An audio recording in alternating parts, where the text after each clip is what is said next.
Good evening, good evening, good evening. What night is it tonight? It is Monday night. And Monday night, it's time for Couch Conversations with the Doctors. Thank you guys so very much for tuning in. Just want to remind you to share, and share again, because what's tonight? It's Monday night. It's time for Couch Conversations with the Doctors. We're going to take a moment and we're going to do an introduction of our panelists, as we always do, starting with our community doc, aka Dr. 100. Dr. 100. Oh, good evening, everybody. Nikki, thank you for having me. Thank you to the congressman. And always glad to be here with my esteemed colleagues and get into conversation with community. Let's go. Outstanding, and thank you so very much to the man who leaves me and go and have fun in the sun, but he tends to always come back. That's our very own Dr. Douglas Graham. Dr. Graham. Hey, Nikki, it's good to be back. I'm a retired physician. I worked in the western suburbs for about 30 years. And after retirement, I worked with a congressman in his office in Washington, D.C. I agree. It's a real honor and a pleasure to be here. I work with my colleagues here, and I'm going to try and answer your questions as best I can. Thank you so very much. To the man who's the Wolfgang Puck of healthcare, our weight loss guru, that's our very own Dr. Tony Hampton. Dr. Hampton. Hey, Nikki, thank you so much. Thank you to the congressman for the opportunity to hear our voices out here as we try to help many people who may not know their way, may not realize that they don't have to live with chronic illnesses and they can heal if only they knew how. So our job is to, share what we know, and everybody's entitled to do their own experiment to figure out what's going on with my body so I can heal. So thank you for another opportunity, Nikki, to be on the Couch Conversations. Outstanding, outstanding. To the man who has the best art there is and never wants accolades, that's our very own Joe Harrington. Joe Harrington. Thank you, Nikki. It's a pleasure to be here. Pleasure to be here with my colleagues. I want to thank you and Congressman Davis for putting together this platform, allowing us to have an opportunity to interact with people in the community and talk about their health. I'm a retired public health and healthcare professional. I worked at 3 different hospitals. I worked for the city and the state health departments, and I retired in 2017 from the Illinois Department of Public Health, where I was a regional health officer for Cook County and an administrative law judge. Outstanding. I want to say hey to Yolanda Williams, who's here. She says, good evening, everyone. To Linda Johnson, who is here, she says, good evening. To Virginia Knight, who's here, she says, good evening, everyone. To Laura Leon, who is here. Laura Leon is saying good evening. To Sandell Scott, who is here, and she says hello. So we got tons and tons of questions. And we did promise that we will go back to some of the things that people were saying on last week and try to answer their questions. So people were asking questions in reference to our conversation on last week. I see Jack Lynch is here, and Jack Lynch is saying, hey, family. Hey, Jack, how are you? And Sister Bonnie is here. Sister Bonnie is saying, hello, Sister Bonnie. I know we were talking about narcissistic behaviors and personalities and what it could cause other people that they were interacting with. So some of those last questions that we got before we could act, when we actually had to sign off and we were at time, is people began to ask, could this behavior actually cause their victims to have panic attacks and or anxiety attacks? What is the difference between the two, and how do you treat them? So don't you all talk at one time, but let's attack that. Go ahead, Doug. I see you got something. I think there's a big difference between a panic attack and anxiety attacks, because generally panic attacks occur spontaneously without conscious triggers, where anxiety attacks tend to build up over time with certain triggering circumstances. And so to answer the question, it's very possible that a narcissistic personality can create both by creating an unstable, dangerous, threatening, or violent environment, or the threat of violence in that environment. So anytime that you increase the amount of insecurity and fear, aggression, or anger, you will create the circumstances where people will be frightened and anxious, whether it's historical anxiety or new anxiety, old fears or new fears. And I think whenever these questions come up, and we know that there's been a lot of anxiety in society since the pandemic, and we have anxiety now, we have wars going on, and a lot of anxiety. So, whenever you hear the term anxiety, just recognize it's that feeling of being worried, feeling nervous, not being easy with how you're doing. So, and it's really normal to feel anxious sometimes, but it's not normal to feel anxious all the time. And when you think about certain communities, particularly communities with limited resources, they live in a state of constant stress, constant anxiety. Rather, it's just trying to figure out how they're going to pay their bills, or just, I got to take care of my baby, but my baby's sick and I got to go to work. And if I don't go to work, I'm going to be in trouble. So that chronic anxiety is a problematic situation. So maybe if we're not talking, maybe we can mute. It may help with the background. So I see a lot of patients as a family doctor for generalized anxiety disorder. I see a lot of patients with issues related to post-traumatic stress. Thankfully, within our health system, we have a way to deal with that with people who specialize in it. And then you have those other extremes of personality disorders, which can be very difficult. A lot of times you think it's just a person, that's just who they are. No, they may actually have a medical condition that needs to be addressed. So, and imagine, I remember when I was not when I was, it wasn't long ago, actually, about 5 years ago, I had a patient who came in with a history of panic attacks. I listened to their story. We came up with a treatment plan, and I got into my car, and I think I was like on 95th and, Cicero or something. And I felt like I was having a panic attack just thinking about the patient. And I literally had to pull over. My heart was racing. I felt nervous. I was sweaty, and I was like, "What's going on?" So I literally felt like I created my own panic attack in that moment. But I really believe that was a purpose behind that, because sometimes you need to understand what your patient is going through. So having said that, most of my patients who have anxiety, we treat them with medicine if they need that. We treat them with cognitive behavioral therapy, so we refer them to people for that. We treat them how to be mindful and maybe learn to meditate. But I think what I would say, since I'm kind of a holistic doctor, I think it's really important to understand that there are many ways to think about this, from what's the cause of why do I feel anxious, and a lot of times it's something as obvious as I never exercise. I'm eating horribly. So my body is not really prepared to deal with moments of stress. So one of the things I wanted to say to the audience as we talk about anxiety, we've said before in the past that a lot of your hormones that deal with your mood are made in your gut. So we think about serotonin, we think about that for depression, but you can also think about it for anxiety. So always remember that if you have a healthy gut, you're more likely to manage your stress better. Additionally, if you eat a diet that's not putting you on a roller coaster where your sugars are up and down, because all of that instability will then increase your risk that you're not going to be able to handle stress well. So what I tell patients, and I love to hear from my colleagues how they kind of manage the anxiety, but for me, we start with their gut. We start with their diet. We certainly refer them and do other things, but you'd be shocked and amazed how effective that is. Now, the last thing I'll say, we have a new book out, not we as in myself, but Dr. Georgia Ede just put a book out, and I'll put it in the chat. And it's all about, how you can fix your brain if you fix your diet.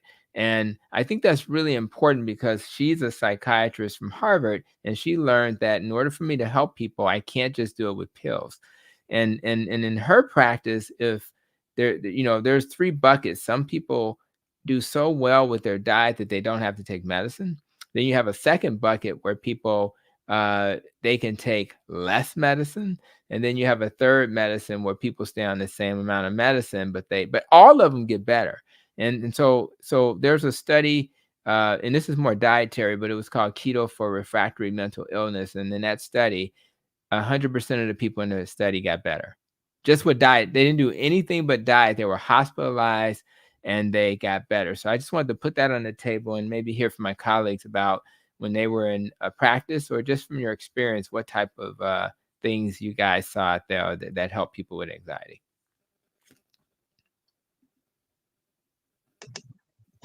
I'm going to take a step back and just, one of the things I always try to do is to dissect the words, and we're talking about panic versus anxiety.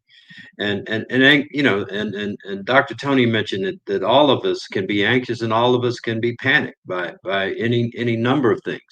I think the big difference, not between the two, is if this is something that's happening on an ongoing basis, or it can become chronic, where you're always either in a state of panic or you're in a state of anxiety. Now that's not a healthy situation to be in.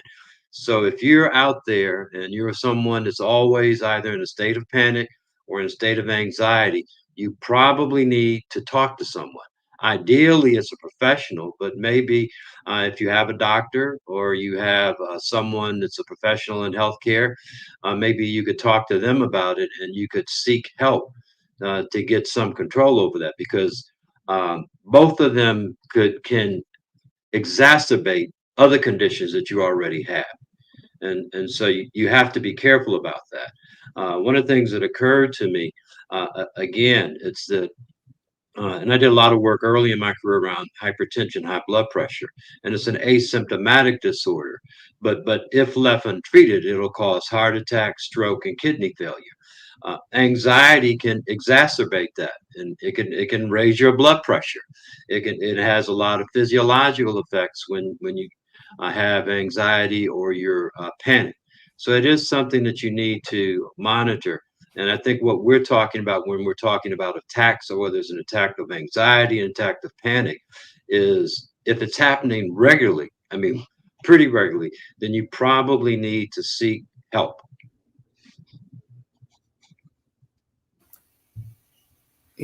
I was going to add something a little bit different to that. And I think it really depends whether this is a new problem or a long-term existing problem. And with the new problem, sometimes providing people with information and structure can help them deal with this and become less concerned. If this is a long-standing problem, I think the most important thing for me is to identify it and to try not to manage it in a casual manner. If someone's really frightened about something, I can't respond to them electronically, give them a MyChart message or an email. I really want to have them come in and talk to them face to face, person to person, so that they understand that I'm concerned about them and that there isn't a misunderstanding that leads to more anxiety. So that might be something else that I would do under these sets of circumstances.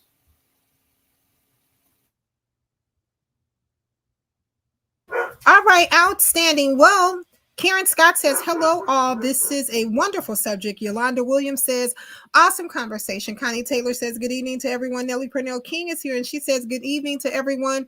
And Yolanda Williams says, I need that book. Tracy says, on last week, the people from the Core Center mentioned that narcissistic abusers can cause stress and triggers and emotional abuse to others, and that this could cause premature aging, weight gain and loss, and suppression of immune system and physical problems in others. Does that also include the panic attacks, Dr. Doug? I think there's a potential for it.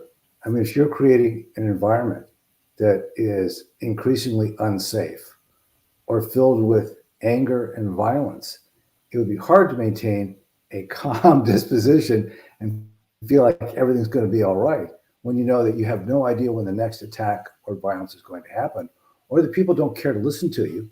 They're just going to impose their will on you and the circumstances whenever they feel like it in an unpredictable manner. That has to raise those thresholds for panic attacks, in my experience. Well, Dr. Miller, I see you nodding your head. I think you're going to burst open if you don't start speaking.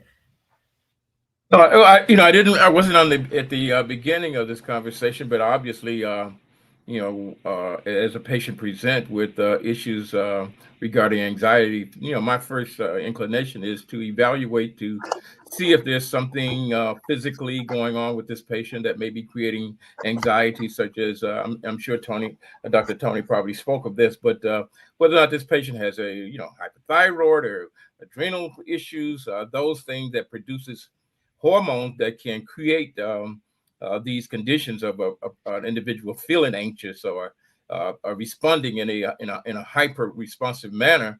And one of the other things about anxiety is kind of a situation that is based in sometimes in fear of whatever you're dealing with, that it's going to overcome you, or fear that something is that you're not going to be able to do what it is that you're planning to do or wanting to do.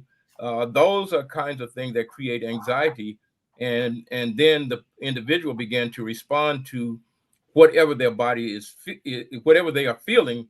Then that it may create additional anxiety. So I think we have to look at how do we what is it that may be at the base of what's going on, whether it's physical or whether it's something emotional or whether it's some kind of response to things that are occurring, or how this person is reacting to things in their environment or in their relationships. All of these kinds of things can be the root of anxiety-provoking conditions. And it's a little bit of our responsibility as clinicians and your responsibility as a patient to assess the severity of what's going on. Again, we are allowed to feel a little anxiousness in life. We're allowed to be depressed. One of the things that I just pulled up was the PHQ-9, which is kind of a questionnaire that we have for people who are dealing with issues. And so one of the questions is, you have little interest or pleasure in doing things, you're feeling down, depressed, hopeless, you're trouble falling asleep, you don't have energy, your appetite's not there. And although there's a little overlap because this is kind of, depression type things as well, it's important that we understand that if it feels like it's impacting your life in a severe way, you need to seek professional attention.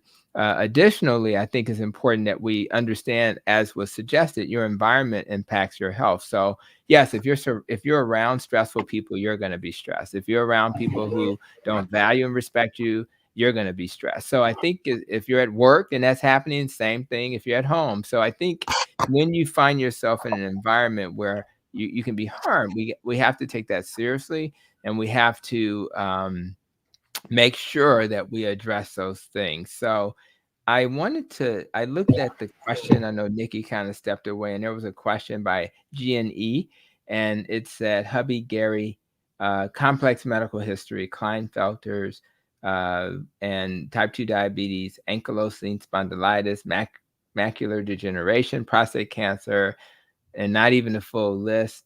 Stop hormone replacement therapy for prostate cancer because it caused severe anxiety and depression, which is really kind of discouraging that the treatment that should help one condition led to another. And I think that there's not really a direct question there, but I would love to hear from my colleagues. When I see a question like that, I think it reminds me of how you have to kind of address any diagnosis, whether it's cancer or anxiety or anything else, holistically. You have to think about multiple ways to attack those problems. Am I taking the right supplements? Am I eating the right diet? Am I getting enough rest? Do I have enough support? I think all of those factors will help her hubby to do better. And it's unfortunate that he's going through so much. So he's going to need a lot of support. And unfortunately, as we are, we want him to be treated. So hopefully the anxiety will be something that can be managed. So but anyway, Nikki, I was just trying to look at that question, G&E's question, while you were stepping away. So I kind of Thank you. Go ahead. Thanks, Mike. And that from my experience, if a patient is having anxiety with medications, it's the thing not to do is tell them not to be anxious. That will always be unsuccessful. Always be unsuccessful. And so in my experience, I never force anybody to take something where they're having anxiety about taking the medication. And I think that there are alternatives that can be offered or ways to provide some kind of treatment that will take into account the anxiety and maybe have to take a different route or go slower, smaller doses, something else. But I think you can work with it. The last thing you should do is to try and deny and suppress it. That will just cause more anxiety and difficulty, from my experience. You know, I think the other thing is, to Dr. Tony's point, is really trying to tease. Am I muted or something? No, we hear Everybody's you. looking at me. Okay. Is really trying to tease these things out. I obviously, when I heard the word prostate cancer in what he said, and depending on what they're taking, I mean, the prostate cancer treatment can be very difficult on people, particularly if they're on hormone therapy. And so the hormone therapy shuts down the testosterone, causes all kinds of other issues in terms of, you know, like hot flashes like a woman gets. I mean, it can do a number of things. And so we need They're to look not at, hot flashes, they're private summers. okay, whatever you want to call them. These are things that, these vascular events that make people hot are things that are problematic.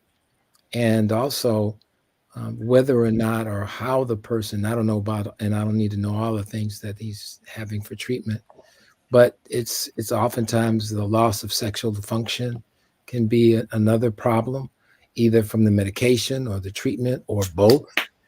So there are a number of issues that, not that I would ask anyone to try and tackle all these problems, but certainly hear them out. And I'll end by saying one of the most important things I learned after I left practice was that sometimes that room, when that door was closed and you were in there with that patient, it was the only place that they feel safe divulging and talking about a lot of things.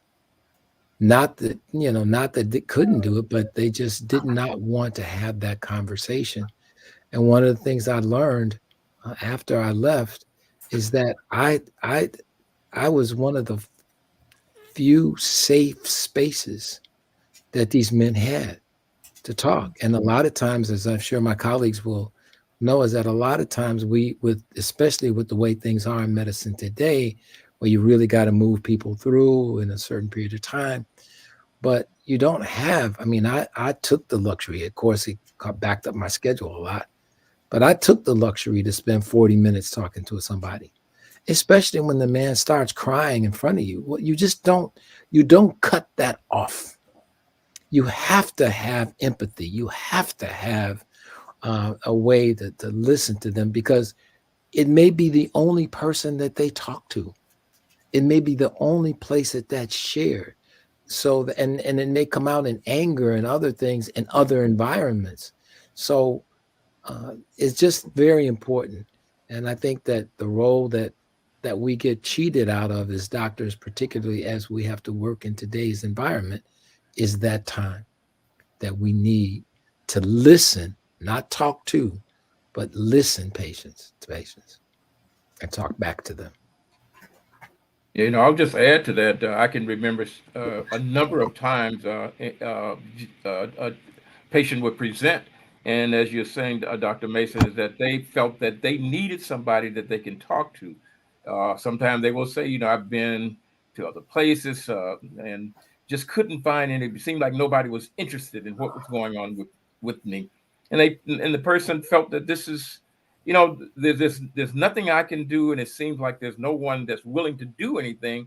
And we talk about that in itself would create a great amount of anxiety in anybody when you feel that you can't do anything, and everybody who should be able to do something is not interested in doing anything, listening to you. And so whether or not those factors are true or not, it is their perception, and their perception is oftentimes based on just what they are seeing, or if they don't feel that the amount of time that they allow to discuss their issue is given, then they feel that I have this problem and seem like nobody want to help me with it, and that then just adds to the problem that they've already presented with. You are absolutely right. You are absolutely right. Crystal, Pastor Crystal Kyles is here, and she says hello to everyone. Yolanda Williams, I do believe Dr. Hampton placed the book in the chat, so make sure you grab that link so you can have it. Miss Deborah of Coleman's Barbecue is here, and she says hello to everyone. Brenda is here, and Brenda says hello, ladies and gentlemen. Bauman is here, and he says, hey guys, just as well. You know, Crystal Kyles also says, question, recently found out that I have arthritis in my left hip, going through therapy, looking into sports medicine, then surgery. I have constant pain every day. This is making me have a little anxiety. Any recommendations or something? I don't want to be lethargic, sleepy, or high. Nothing is helping. Any suggestions? My diet is decent. I've lost about 65 pounds. Okay. Mimi is here and she says good evening to everyone. Lorenzo Burton is here and he's saying good evening to everyone. Lydia hey Lydia Williams is here and she says good evening to everyone. And Audrey Jaycox is here saying good evening just as well. So Maya, Dr. 100, I knew you had something to say. And yeah, okay, all right, sure. I was just to dovetail off of what my colleagues were saying, I like to talk about anxiety and or panic attacks by remembering like severity, onset, duration, how severe it is. Well, I want to back. Let's start with onset. When did it come? Like Dr. Graham said, if it's something that just kind of comes on suddenly, usually that's associated with a panic attack, right? But remember, like in this case, something that comes on suddenly will usually leave suddenly, usually around 10 minutes, right? That's a panic attack. If it comes on and you are, I think someone mentioned triggers. If you're in a certain environment, you hear a certain thing, you smell a certain smell, you know, it's like the migraine of this situation, right? People that have migraines, they say, I knew I was going to have a migraine because I smelled tires or whatever, right?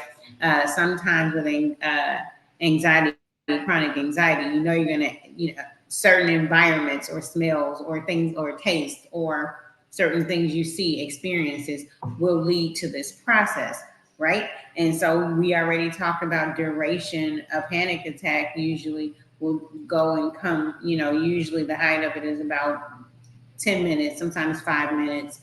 When anxiety, it's a cycle, right? It's a cycle of release of something called epinephrine.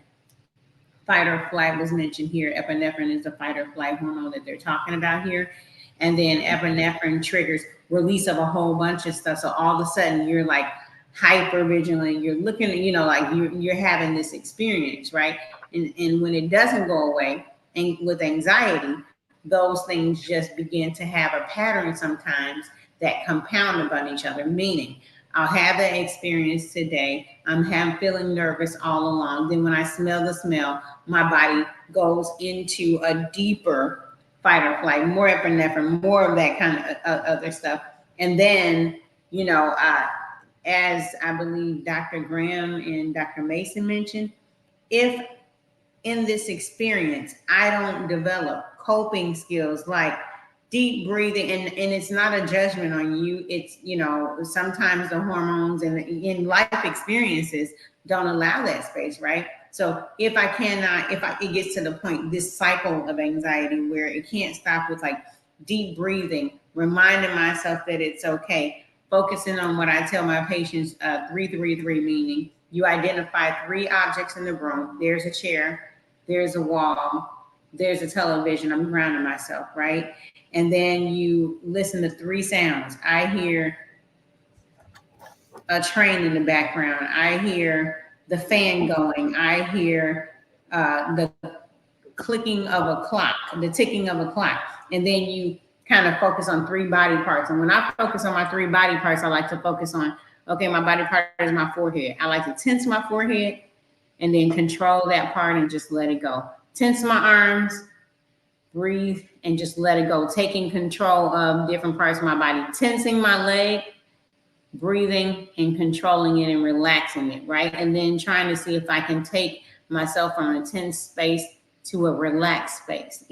Those are certain things. But in the sense of a chronic experience, your body says, oh, guess what? I heard that sound again. I know what to do. Anxiety. And it just kind of compounds and can grow.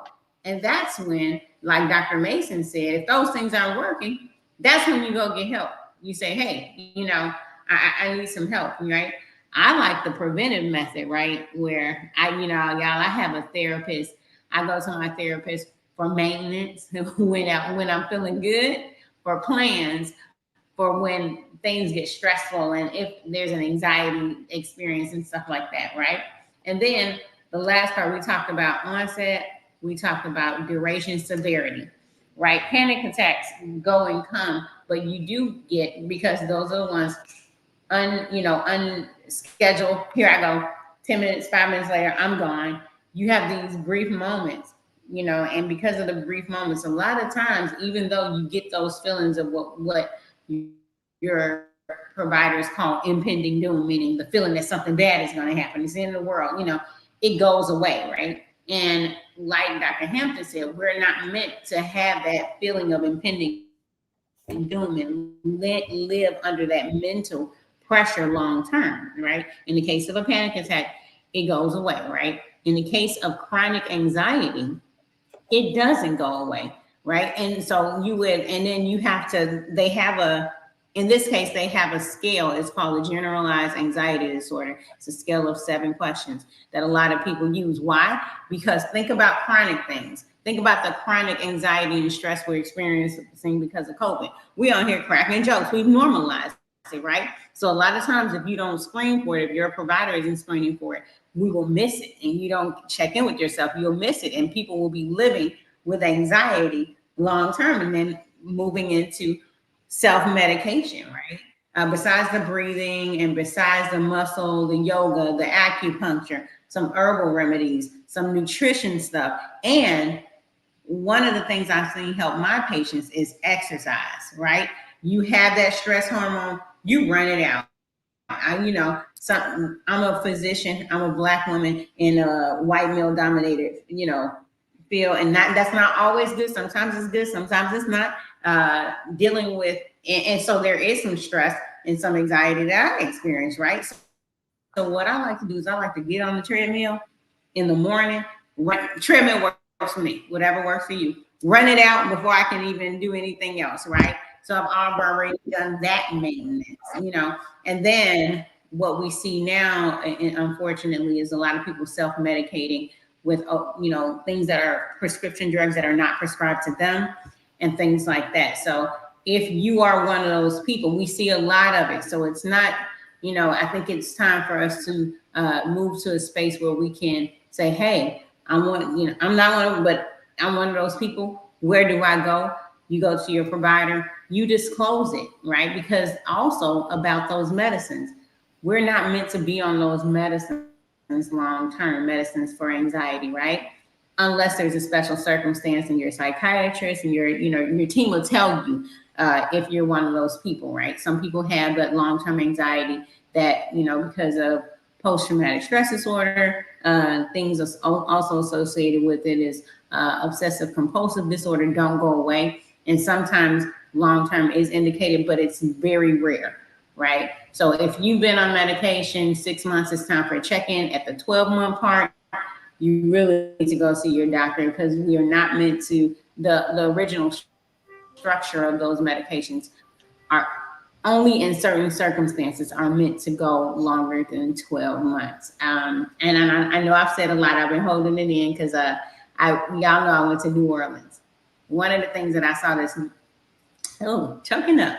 One of the things that I saw this summer were people that were on anxiety medicines in New Orleans. And I said, hey, when did you start the medicine? They started it right after Katrina. They've been on the medicine ever since, right? Then you do the general anxiety scale. And those of you that know me is, I love to work for in African-American communities and bring equity to underserved. And that's just my background. It's one of the things I'm good at. So I like to do that. And so I'm in this area and seeing it. And I'm talking people 93, 86, people that are 22, but been on it ever since, and there was no tie to it. And I'm only bringing this to light because a lot of times, just like those people, we normalize this and just try to find a way to make it through, and we never tie it back. So when they told me when they started, I said, so you started it after Katrina? Yeah, I had to move away, and then when I came back, my house was blah blah blah, you know, and all this other stuff. My doctor just started me on it, and it helps me, right? And then we say, well, have you ever tried what is the first line of adjunct? Meaning, yes, you know, if you need the medicines, yes, and the literature shows that if you need the medicines with having someone to talk to, somewhere you can get that energy out, someone who's spending an hour or some time just concerned with helping you, like Dr. Mason was talking about, you know, and then Dr. Mason can refer to a specialist that has, like, you know, a lot of skill in kind of bringing back yourself, you know. Medicines with that is the number one. So if you want gold standard treatment, you're gonna, the first line is you're gonna get into therapy. If you need medication, it's medication and therapy. But it's medication, but part of medication too, remember, is running, exercising, watching what you're putting in your body, but also watching what you're putting in your mind, right? Because a lot of times, I try to be quiet.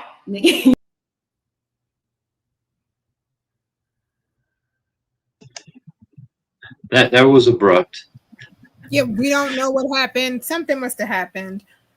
Yeah, I just want to say a few things, and I will be very brief. One is one of the things that Dr. Maya talked about is a condition being chronic. That means it's persistent or it's long lasting. So I think that's important to let people know. That's essentially what we're talking about when we talk about a condition that's chronic. It's persistent or it's long lasting. And so if you have a problem that's not going away, then that's a chronic problem. If you're talking about anxiety, and because anxiety is not going away, it's chronic. It's a chronic condition, and it needs to be treated. The other thing, and we talk about this all the time, you are your best advocate. Nobody can advocate for you like you can.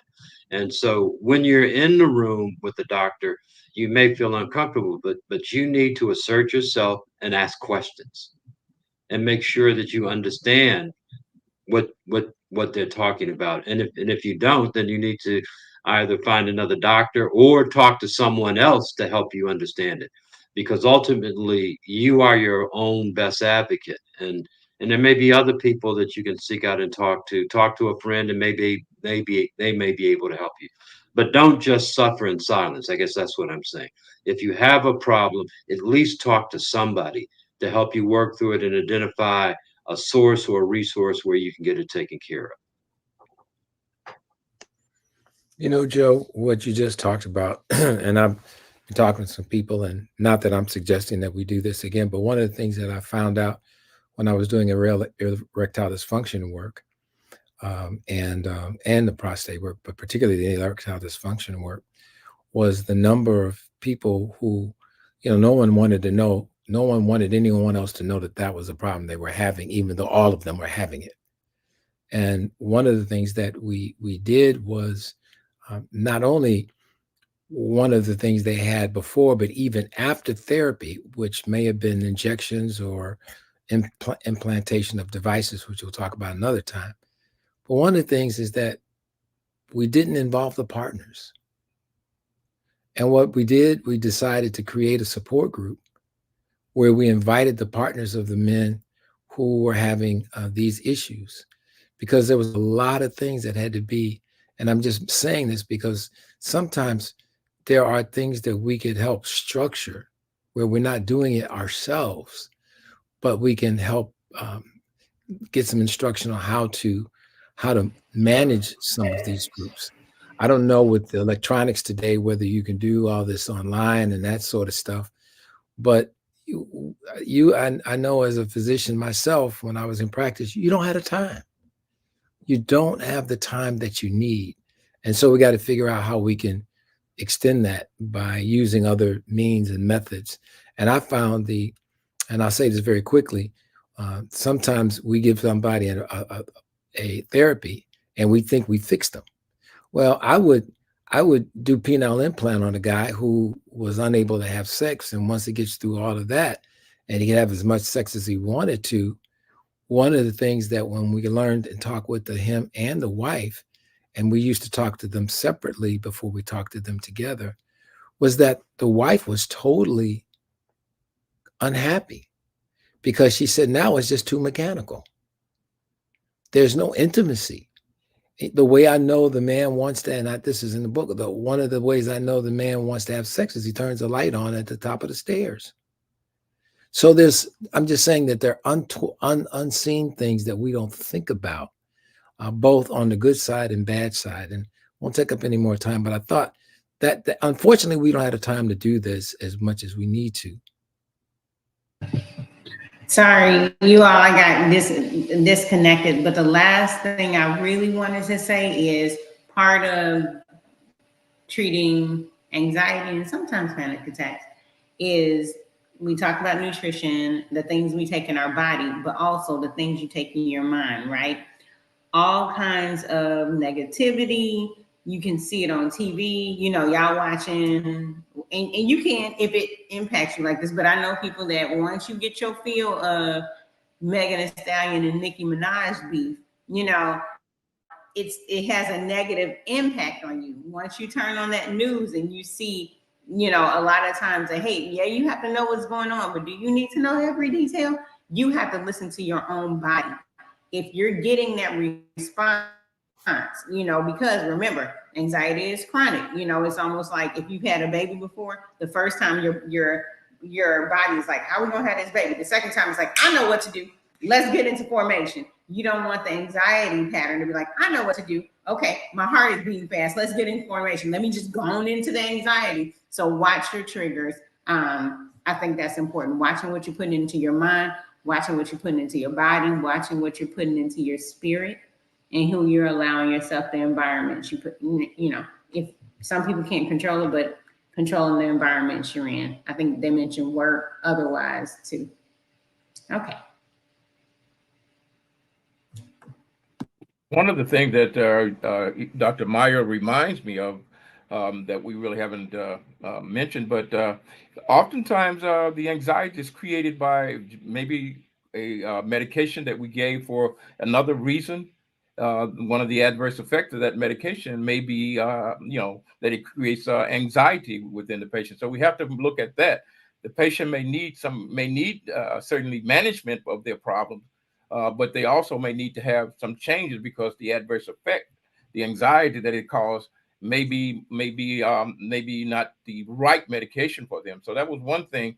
The other thing is that I want to us to sort of make certain we remind people that a little bit of anxiousness is probably normal, that we all at different points in time become anxious about different things, and that is something that will go away. It's something that doesn't it doesn't linger, but we all have anxiety at one time or another about something, and so we don't want people to get anxious because they're anxious and begin to assume that I'm anxious, so there's something wrong with me and I need it. So we all have some anxiety, but it's usually related to something that is going on in our lives or the situation that we're in, and that is perfectly normal things that happen to people. But I think what we're trying to address here is those kinds of things that happen and they continue to occur or they become prolonged, and we don't have a real necessarily triggering factor, but they create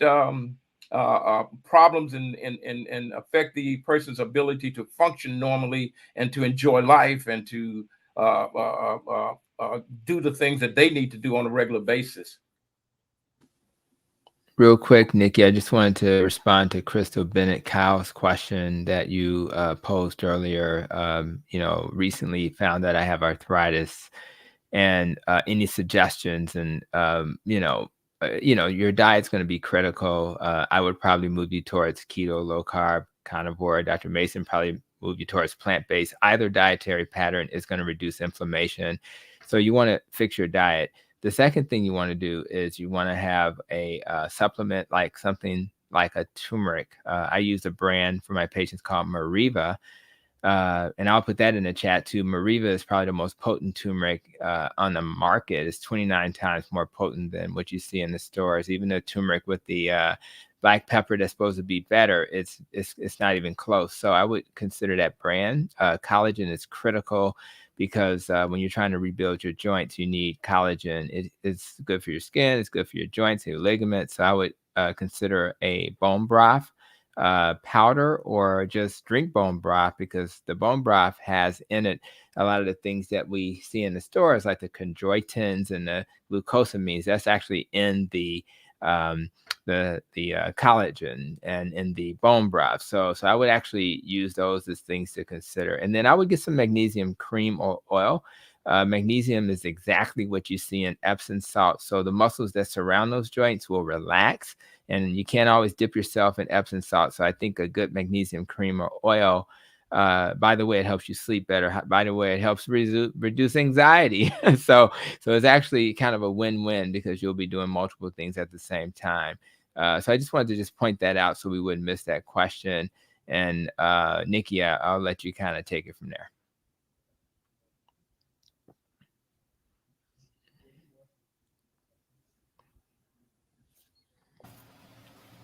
Great. I know. I forgot I was muted. This conversation is simply outstanding. Thank you so much. Well, Steve Brown is here, as he says, we appreciate you all. Thank you for all of your resources and your time. It does not go unnoticed. Outstanding. Well, Trish Ann is here, and she says, thank you just as well. Linda Potts is here, and she says, hey. GE also says, hey, and thank you to Dr. Mason. He also says thank you to Dr. Maya. And Lydia is talking about such great information, wonderfully made. Anne is actually calling her friends to join in. She's looking for Monica Crawford and Marcia and to Tyra Banks. So she's looking for her friends to get them to join in, not to miss the conversation. Lydia asked the question, what is turmeric? So what is turmeric? Yeah, turmeric is one of those beautiful herbal supplements that is easily one of the most herbs are very interesting. I have a very interesting perspective on herbs. And my perspective is this. I think most medicines come from Mother Earth and plants, right?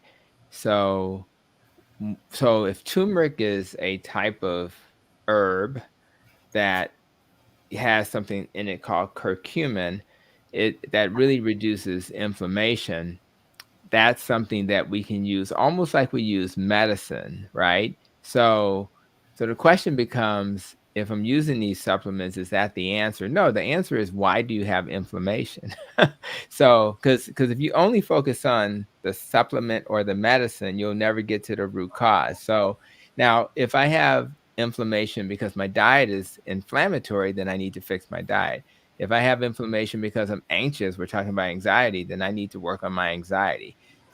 Is it because I don't get enough sleep? That's stressful. I need to work on my sleep. So I think whenever you have a reason for not being your best, you have an inflamed body, which then can lead to arthritis and heart disease and stroke and dementia.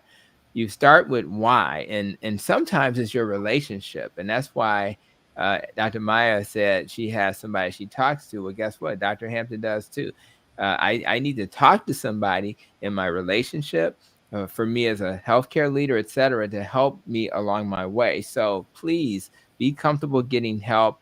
Be comfortable getting help from supplements. But that, to me, medicines and supplements are primarily bridge therapy. Sometimes you got to take it chronically, but many times if you get your balance together, you're exercising, you're eating right, you're less stressed, more sleep, relationships are healthy, your emotions are in check. A lot of times you can kind of move away from some of those things and only have used them temporarily to get you out of the storm. So that's kind of how I view that. And but I am very comfortable recommending supplements because I was trained to do that, and I just want people to have something they can use to put out the fire faster. And I think turmeric should be at the top of the list.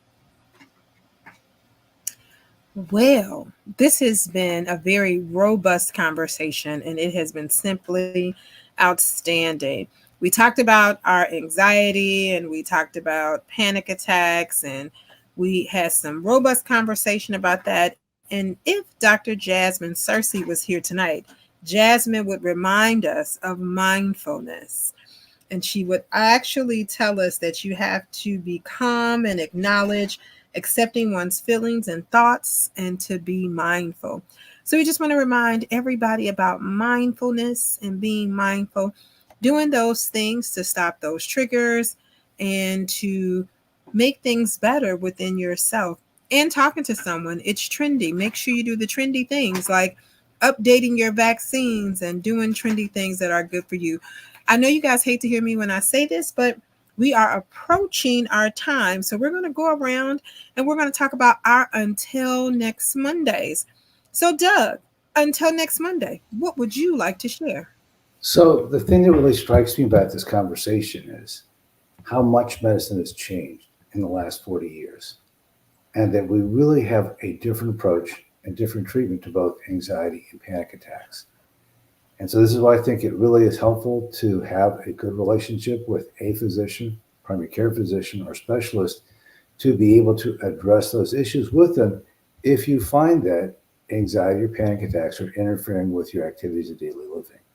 If it interferes with work, with pleasure, relationships, it's a pretty good clue that it's time to do something about it, and that something can be done in a way that's positive. Outstanding, simply outstanding. Well, Dr. 100, that's Dr. Maya Green, she had to go, but she left her until next Monday. And she says, I have to run. But my until next Monday is if you are experiencing anxiety or panic attacks, remember 11% of the US have panic attacks and 19% experience anxieties. You are not alone. There are experts that can help you. Reach out to a provider that you trust. I want to say thank you so much, Maya, for leaving that with us. Thank you so very much. We do have one question I need to grab really quickly because this question came up last week and I overlooked it. I forgot. Can someone answer for me really quickly? I know we mentioned last week about cortisol levels. Can you just give a little explanation about what is cortisol and what's a normal cortisol level? I'll just chime in real quick. Believe it or not, when Dr. Maya was talking about the hormones of stress, it included norepinephrine, epinephrine, and she may have not mentioned cortisol. So the norepinephrine and epinephrine are very important to increase your blood pressure and your heart rate, which you need when you're under stress and you're running from danger.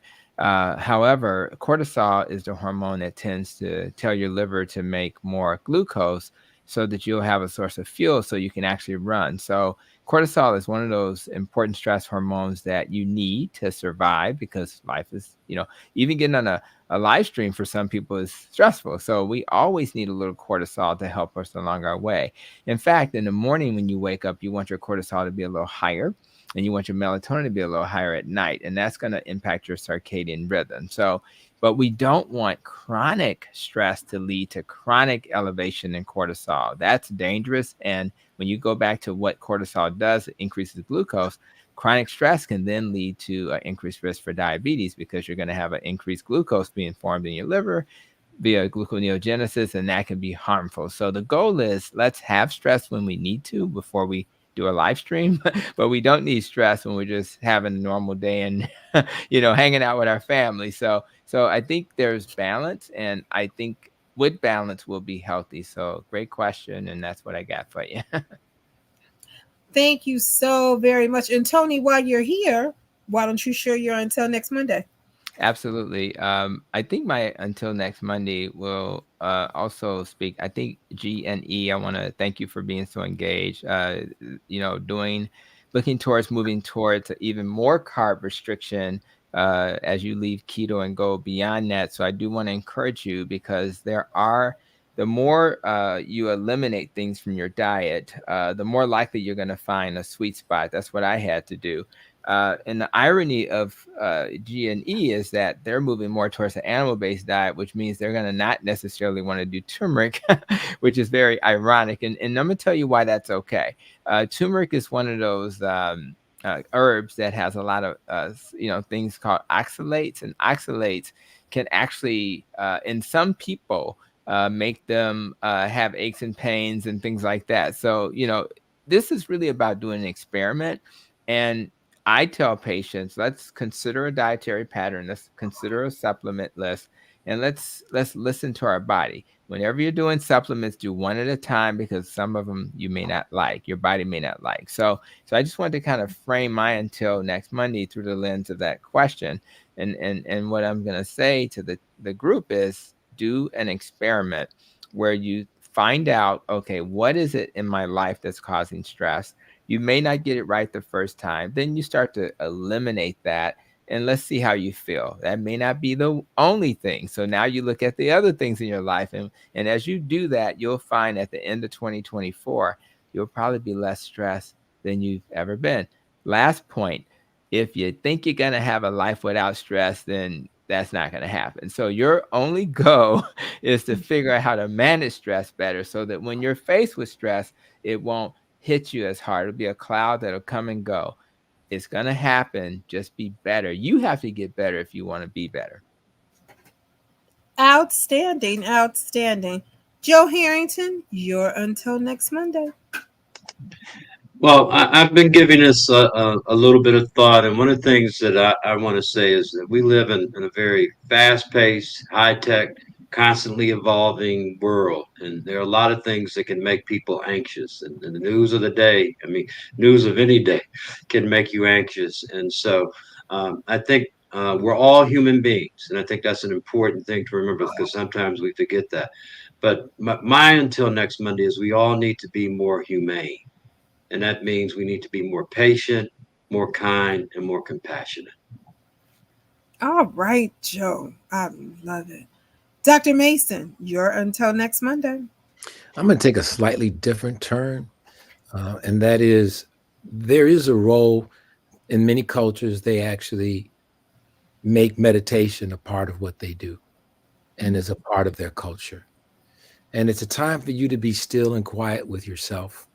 And there are many different ways. You can call it prayer if you want to. You can call it meditation. You can call it a number of things. But it's important for you to figure out what that self-time means for you, and what's the best way for you to use it. And if you're using prayer, there's a lot of things that you can do in terms of using prayer to help you not only just get through these things, but maybe avoid some of the things that's triggering, as Dr. Tony talked about, triggering some of these things.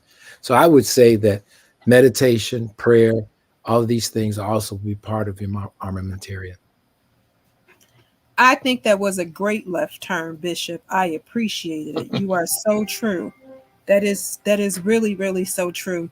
Well, the congressman's flight was late, and he hasn't landed as of yet. And he texted because he really wanted to be here. So he has an until next Monday. And his until next Monday was to be healthy and kind to all. Dr. Miller, you're until next Monday, and wrap it up and take us home. Well, I think that we all, as we're living in a world that's filled with new occurrences and anxiety-provoking conditions and events all around us each day, it's almost like, you're in the midst of a storm. But even in the midst of a storm, and as scripture says that in each life there's going to be trials and tribulation. But we have to find whatever it is that we believe in. I believe in a God, and I believe that in that I can find some help in terms of helping me to deal with whatever I'm facing, and to deal with it with strength. And so we have to find, I'm not saying to anybody that you have to take my whatever my belief is, but I'm saying you need to believe in something outside of yourself that is conjoined with yourself to help you to be able to manage and to deal with the stress and the situations of life that give you strength when you're in these storms, because you can't, as Dr. Tony said, if you think that you can live without stress, forget it.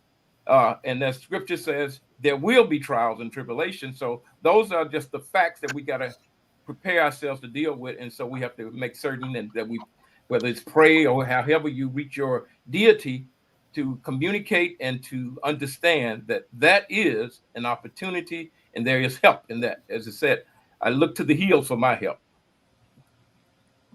All right. Well, you know, we always have the two bishops, and that's Bishop Terry Mason, Bishop Dr. Terry Mason, MD, and Bishop James Miller, MD. They're going to heal you and take you to church. So I truly appreciate you guys. Thank you all so much. I see your comments trending in here on the live and also via the comment section and in the inboxes. And I see that you're asking us if we can have a conversation about multiple sclerosis and or kidneys. And you're also asking questions about lupus and Crohn's disease. We'll share that with our doctors. Our doctors will make some great decisions and we'll surprise you on next week. So be ready. Thank you guys. Remember to stay healthy. Flu, RSV, and COVID are still real. Flu, RSV, and COVID are still real. And we cannot forget pneumonia, guys. Stay healthy. This weather is only a trick.